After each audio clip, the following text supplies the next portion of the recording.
Bom dia, graça e paz, Senhor Jesus Cristo. O nosso tema de hoje é como nós lidamos com a heresia dentro da igreja, ou os erros. Vamos lá, o texto base está aqui em Atos capítulo 6, versículo 1. Vamos lá o texto, diz assim: Ora, naqueles dias, multiplicando-se o número dos discípulos, houve murmuração dos helenistas contra os hebreus, porque as viúvas deles estavam sendo esquecidas na distribuição diária.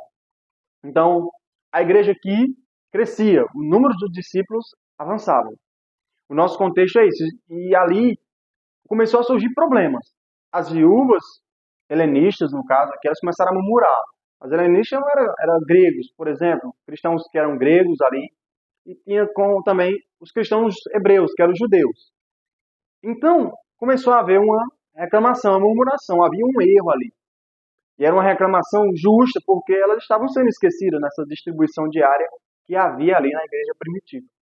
Então, o posicionamento delas foi reclamar, murmurar, questionar o porquê que estava acontecendo. E aí os apóstolos eles se reúnem e mandam escolher diáconos, no caso, 7 homens no meio do povo, para que eles cuidassem das mesas ali. Então, é resolvida a questão. A palavra de Deus continua crescendo. Agora os apóstolos podem se dedicar à oração e à palavra de Deus. E assim as coisas continuam andando como deveriam. Mas, aplicando aqui a nossa vida esse texto, ao nosso tema, muitas vezes surgem problemas na igreja. Principalmente heresias, lideranças pregando coisas que não são bíblicos, que não têm fundamento bíblico, e como nós temos visto hoje, a rede social ela mostrou aquilo que já acontecia, né? Muitas heresias se propagando aí nas igrejas. Antes nós não sabíamos, né? Não tínhamos, por exemplo, acesso à internet. Mas quando surgiu, aí você viu a explosão de heresias, de falsos ensinos e de problemas que surgiram nas igrejas. E você, como um cristão piedoso, alguém que quer seguir a palavra de Deus, que analisa a Escritura, como que você vai lidar se você congrega em uma igreja onde o pastor prega ensinos errados? Você vai ter que aguentar calado? Eu devo aguentar calado, ficar calado na minha, vendo ali o nome, a palavra de Deus ser deturpada? Qual deve ser o meu posicionamento? Assim como as viúvas, diante do erro, elas murmuraram, elas questionaram, nós também devemos sim, com sabedoria, humildade, mansidão, brandura, sim, questionar o porquê aquele ensino está sendo ensinado se não tem base bíblica. Por exemplo, Paulo diz assim aos Coríntios: olha, eu até entendo, compreendo que haja partidarismo no vosso meio. A ideia de partidarismo não é heresias, até entendo que haja heresias, mas para que os verdadeiros se manifestem. É num ambiente como esse que os verdadeiros cristãos, que têm o Espírito de Deus, eles vão se manifestar, eles vão se posicionar contra aquela doutrina, contra aquele ensino. E dizer, olha, como os bereanos, eles vão analisar a Escritura e se não tiver fundamento bíblico, eles vão questionar. Eles devem, ninguém é intocável. Ninguém que está lá no púlpito ensinando, ele é intocável ou inquestionável. Ele não é, nós não temos papas. A ideia de, o papa que a Igreja Católica adota, eles, olha, a palavra do Papa ali é canônica, é bíblica, é palavra de Deus. Não, nós não cremos nisso. Nós cremos que nós temos uma palavra, a Bíblia Sagrada, com seus 66 livros. Ela é a palavra de Deus. E se alguém falar fora dessa palavra, heresias, ensinos errados, nós temos a obrigação de defender a fé bíblica. E dizer, olha, a gente não concorda com isso. Hoje tem se propagado vários ensinos heresias, heréticos, vários profetas, várias pessoas que têm difundido o nome, a Bíblia, com textos fora de contexto, que é pretexto para uma heresia, e você vai ficar calado? Você precisa se posicionar.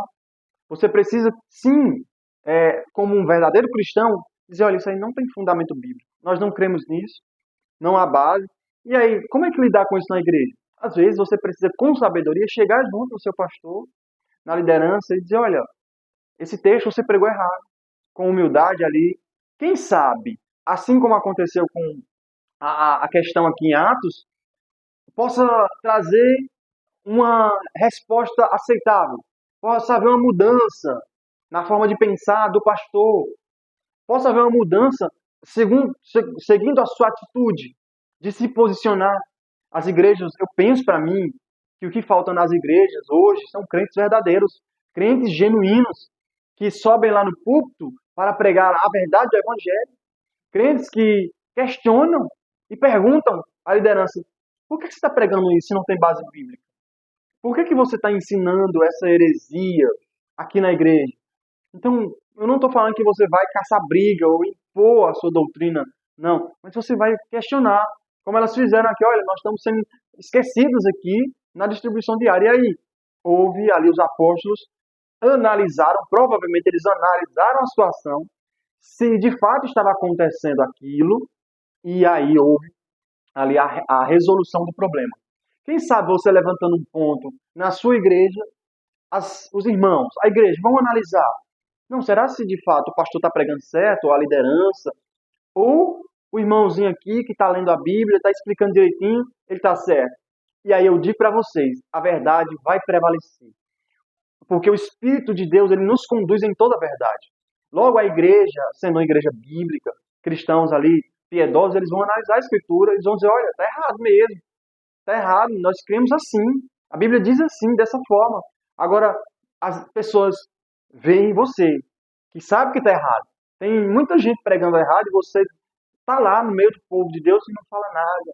Não se posiciona, não pega a Bíblia e analisa o que está sendo dito. E até mostra para outras pessoas, olha, está errado. A pregação está indo contrário ao que a Bíblia diz. E às vezes nós ficamos aí apáticos, sem se posicionar. Nos foi confiado aqui nessa terra pregar o Evangelho. E a pregação do Evangelho, Paulo descreve ali que a ideia do testemunho do cristão e da pregação é para que se cale toda a boca diante da verdade de Deus. Então você vai ver que Timóteo, Paulo exorta Timóteo a pregar a palavra. E diz, olha, diga a esses aí que estão ensinando outra doutrina que não se ocupem com fábulas, não. Ele exorta Timóteo a dizer, olha, manda eles parar de falar essas heresias aqui, esses ensinos errados. E Timóteo foi lá e como um pastor, como um servo de Deus, foi lá e pregou o evangelho ali, naquela igreja. Então, o cristão ele deve se posicionar. Ele não deve ver o louvor estar deturpado. Você vai ficar calado? Os louvores que não glorificam a Deus, você está vendo aquilo, você não vai se posicionar e trazer uma noção mais clara de um louvor bíblico. Então você vai ficar só olhando e dizendo assim, só prega heresia, só prega ensino errado, aquela igreja e tal, e você não se posiciona, você não fala a palavra correta, o ensino correto. Então eu digo para você não tem direito de falar. Porque se você não se posicionar, você vai só... É um princípio. Para que você fale de algo que você não concorda, você precisa construir algo. Então construa algo sólido, correto, e você vai poder dizer, olha, isso ali está errado. Você nem tem conhecimento bíblico para questionar, às vezes. Nem tem fundamento. Então, às vezes é por isso. A covardia tem se apoderado da igreja. A covardia tem se apoderado de muitos irmãos que são cristãos, mas eles resolvem ali só na rede social questionar, mas na sua igreja própria ele fica ali apático. Não quer sequer se posicionar contra a heresia, contra doutrinas erradas. Como eu disse, talvez você vá ali, com graça de Deus, se posicionando, trazer um crescimento à sua igreja, trazer ali um alinhamento bíblico, uma volta à Escritura através do seu posicionamento para a sua igreja. Amém? Senhor Deus e Pai, segundo essa palavra, Senhor, eu oro para que o Senhor faça de nós, cristãos, Senhor, ousados, sem temor, não nos acovardando, Senhor, diante do que está diante de nós. Senhor. Faça-nos como Paulo, Senhor, combati o bom combate, acabei a carreira, guardei a fé. Que nós possamos combater o bom combate da fé com a verdade do Evangelho, posicionando-se, Senhor, diante das heresias, dos ensinos errados, Senhor. Essa é a minha oração, em nome de Jesus. Amém. Amém. Eu quero convidar você também a compartilhar esse vídeo para que mais pessoas ouçam a mensagem do Evangelho. E compartilhando assim, outras pessoas podem entender a verdade bíblica. E podem também tentar ler mais e assim se posicionar na sua igreja. Amém? Glória a Deus e Deus abençoe.